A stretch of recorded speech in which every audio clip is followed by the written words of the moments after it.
Tiis-tiis pa rin sa pila ng ayuda ang ilang motorcycle taxi driver. Isa po sa kanila namatay sa gitna ng pagpila. Mula sa Quezon City, nakatutok live si Mav Gonzalez. Mav?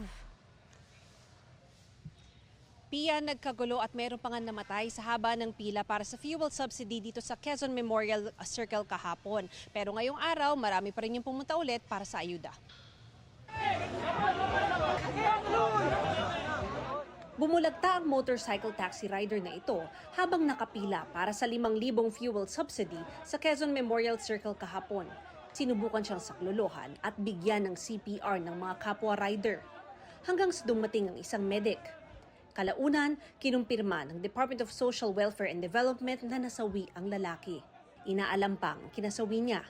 Kanina dumalaw at nakiramay si DSWD Secretary Rex Gatchalian sa pamilya ng biktima.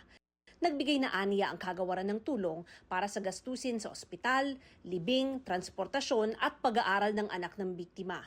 Isa lang ang biktima sa napakaraming delivery at motorcycle riders na tiniis ang init at mahabang pila para sa ayuda.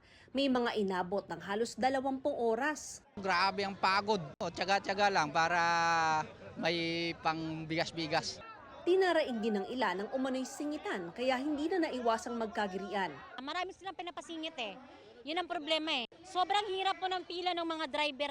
Tuloy ang payout ngayong araw. Si Bianca, isa sa mga matyagang pumila kasama ang naka-wheelchair niyang asawa. Pagsapit ng hapon, hindi na kasing haba ang pila. Sulit ang pagod. Alas 3 pa ako nandito madaling araw eh.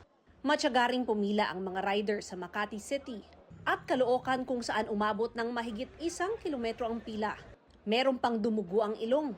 Dismayado naman ang isang pumila sa payout sa Taguig dahil may nakakobra na raw ng 5,000 pesos na nakapangalan sa kanya. Pagpila ko at nakita at nasabi sa akin, may nag-claim na raw ng subsidy na dapat kong makuha.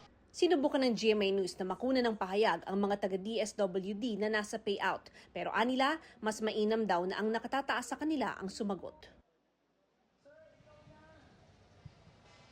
Pia, ayon naman sa DSWD ay nakausap na ng program head at ongoing ang verification sa kaso ni George sa Taguig City. Samantala, balik dito sa Quezon City, tapos na ang distribution. Mga alas 4 ng hapon sila nag-cut off pero may mga riders pa na dumating pagkatapos nun at nagalit kung bakit daw ang aga natapos ng cut off kaya hindi tuloy sila nakakuha ng fuel subsidy. Pia? Maraming salamat, Mav Gonzalez.